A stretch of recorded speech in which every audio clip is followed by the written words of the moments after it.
E aí galera, beleza? Suave, tranquilo? Bom dia, boa tarde, boa noite, seja bem-vindo ao meu canal. Se você não conhece, eu sou o professor Irlan. Deixa o seu like, compartilha aí se você gosta de ciências humanas, história, filosofia e sociologia. E vamos estudar, bicho, porque o negócio é massa, doido. Vamos lá. Hoje nós vamos tratar sobre a reforma na Inglaterra e também a contra-reforma. Ou seja, nós vamos falar um pouco da reforma na Inglaterra. Foi um diferente da reforma que aconteceu na Europa, ali na Alemanha, né, com Lutero, João Calvino, né, na Genebra. E nós vamos também falar um pouco sobre a resposta da reforma protestante, a resposta católica, a resposta da Igreja Católica quanto à reforma protestante. Então vamos falar um pouco sobre essa contra-reforma também. Beleza, pessoal? Suave?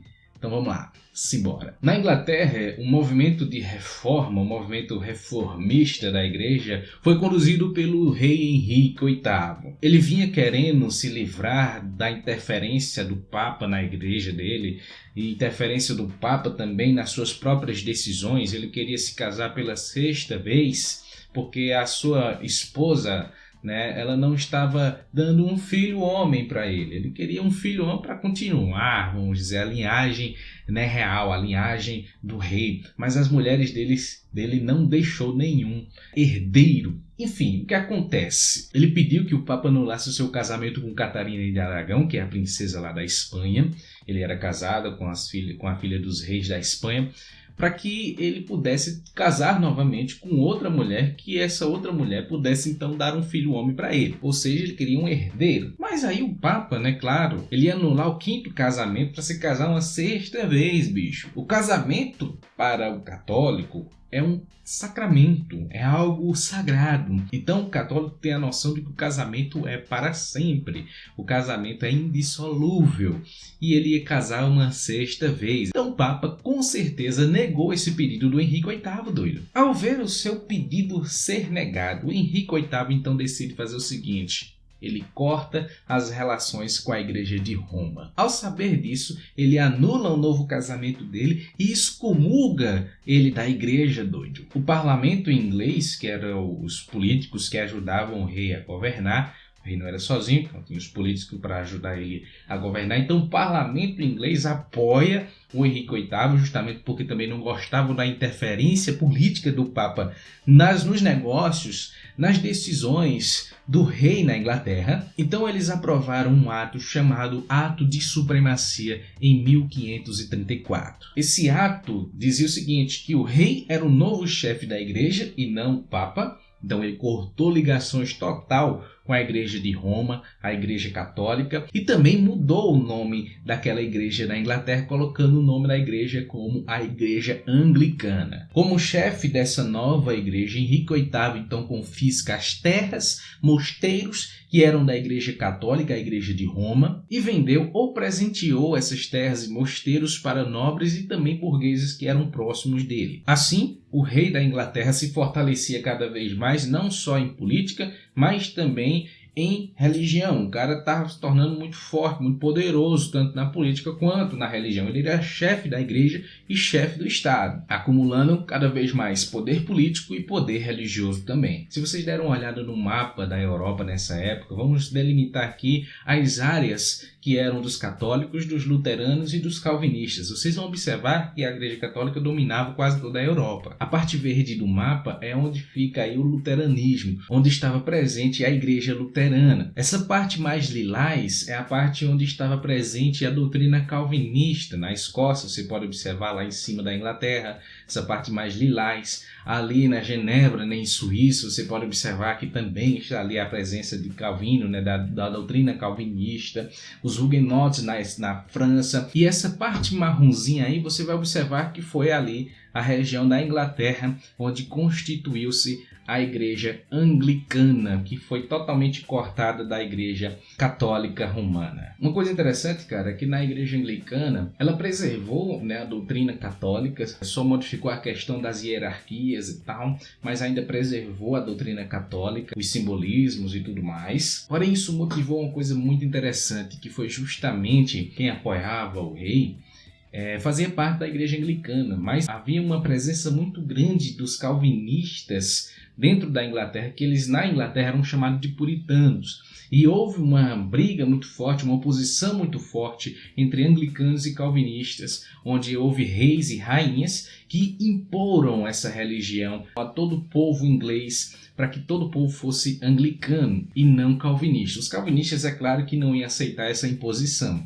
Então o que acontece? Muitos calvinistas então deixam a Inglaterra e vão morar lá na América do Norte. É esse período que nós estamos estudando que há o descobrimento da América e também, a povoação dos ingleses lá na América do Norte. E a América do Norte ela é povoada por esses calvinistas que saíam da Inglaterra refugiados justamente por causa da perseguição que os anglicanos faziam contra eles. Já a Igreja Católica, para frear o avanço da reforma protestante, dos protestantes, tanto luteranos como calvinistas, o que acontece? Ela começa a fazer ali, mexer seus pauzinhos. Para fortalecer o catolicismo, a liderança católica, então, ela se movimenta de 3 formas. Ela faz um concílio. O concílio é uma assembleia, uma reunião de bispos, de líderes da Igreja Católica para decidir assuntos concernentes a ela. Então ela faz um concílio chamado Concílio de Trento, que foi na cidade de Trento, ali onde ela vai reafirmar as bases da fé. Também a Companhia de Jesus, onde ele vai tratar da questão missionária e a questão da Inquisição, fortalecendo ainda mais a vigilância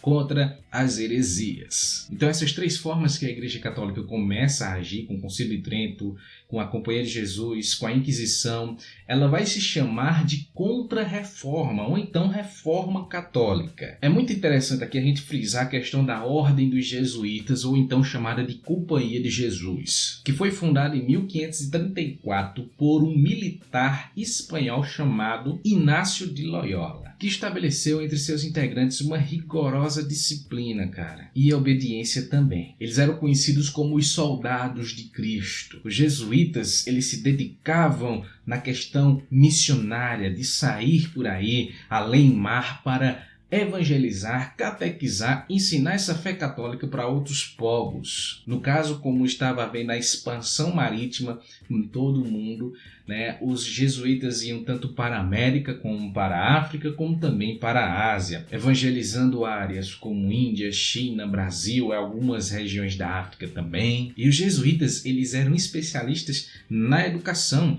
fundando várias escolas em todas essas regiões do mundo que eu acabei de citar, criando aí uma rede de colégios em vários lugares do mundo, inclusive aqui no Brasil. A educação no Brasil era fundamentalmente exercida pelos jesuítas, onde eles vinham para cá, para o Brasil, fazer as suas missões, onde eles iam ali catequizar os índios, catequizar os nativos, não só aqui no Brasil, mas em quase toda a América, principalmente a América do Sul, foi utilizado essa questão da missão dos jesuítas. Aqui no Brasil, tanto na China também, no Japão, na Índia, enfim, eles utilizaram a educação cristã para então desaculturar, aculturar aquele povo nativo que eles consideravam eles como selvagens. O Concílio de Trento, cara, foi bem interessante, algumas questões que foram resolvidas nesse concílio, ou seja, nessa reunião, nessa assembleia. Convocado em 1545 pelo Papa Paulo III,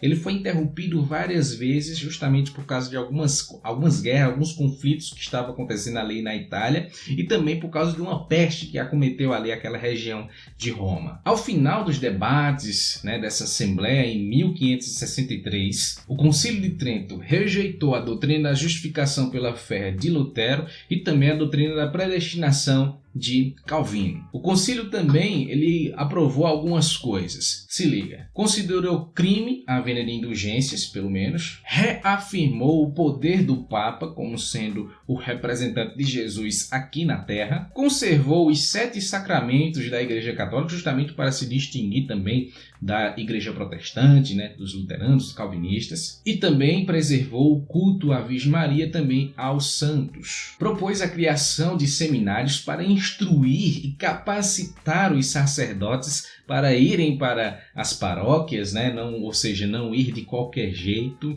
não ser comprado, os títulos e tal de padre, de bispo, tinha que se preparar. Não é à toa que até hoje o padre, para ser padre, tem que passar 10 anos no seminário.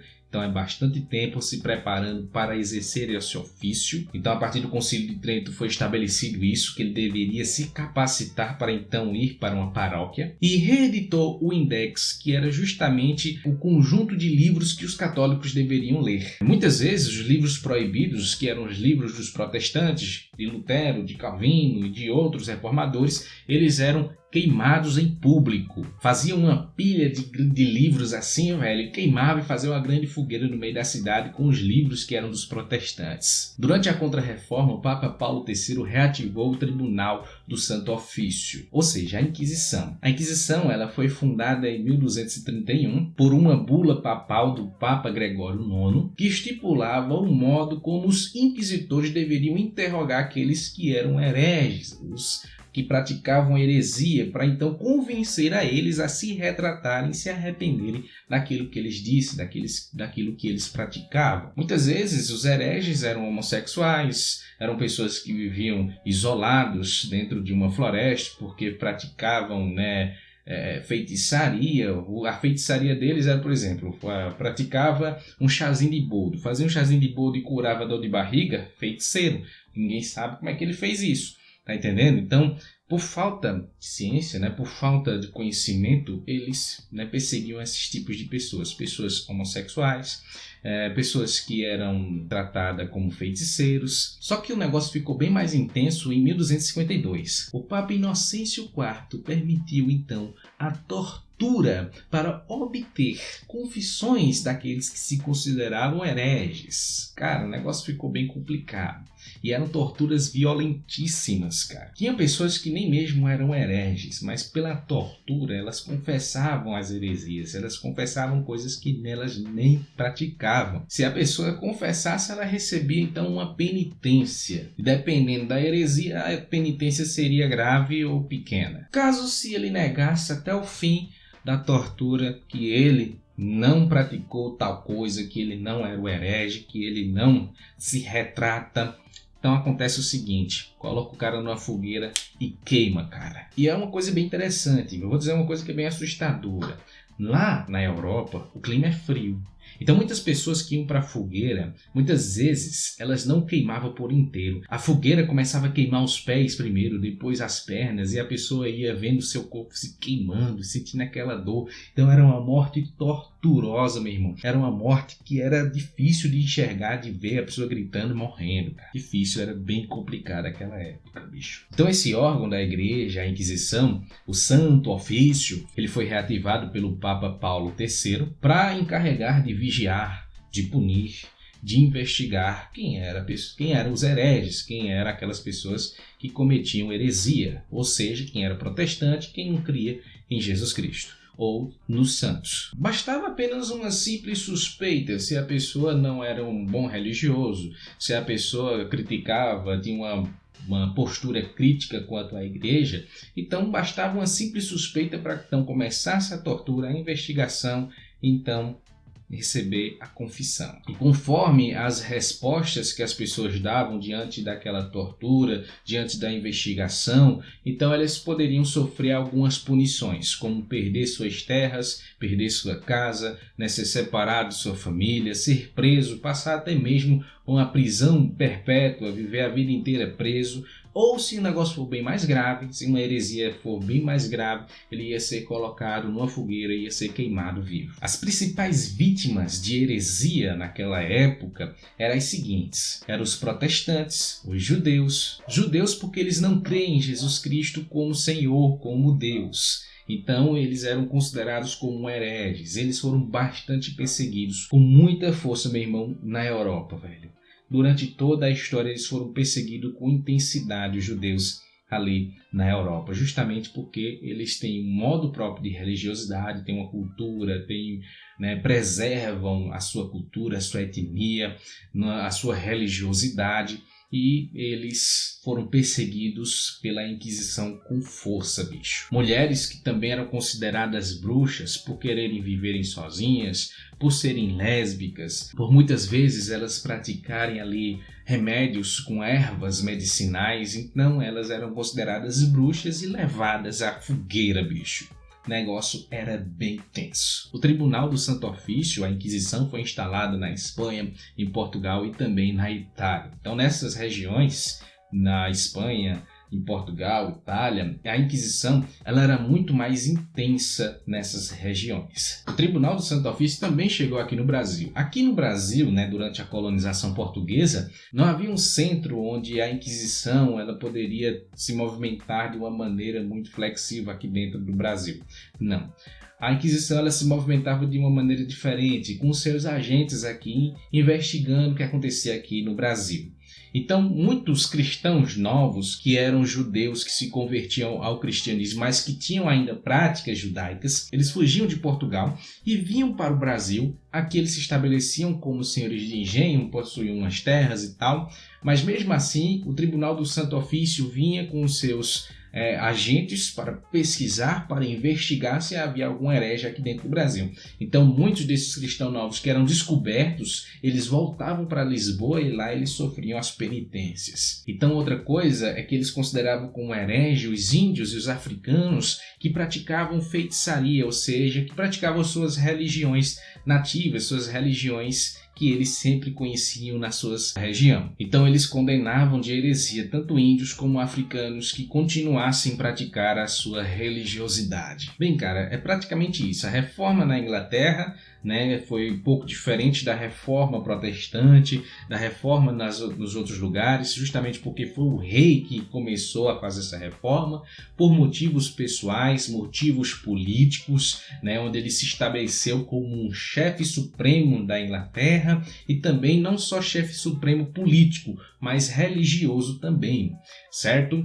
Outra coisa muito interessante é a reforma católica, também contra a reforma, onde nós vamos ver esses três pilares, que foi o Concílio de Trento, onde estabeleceu essas bases da fé. Outra coisa foi a Companhia de Jesus, que é a ordem dos jesuítas, onde eles começam a fazer missões em todo o mundo, principalmente nas regiões onde haviam descoberto as regiões novas, o novo mundo. E outra coisa também é o Tribunal do Santo Ofício, a Inquisição, que foi restabelecido, foi reorganizado com mais força, com mais intensidade. Então é isso, pessoal. Espero que vocês tenham aprendido um pouco. Espero que vocês tenham gostado. Se vocês gostaram, deixe o seu like, compartilhe o vídeo. Deixe um comentário se vocês tiverem aí alguma dúvida. E então, ficamos com Deus, ficamos em paz, tranquilo e suave.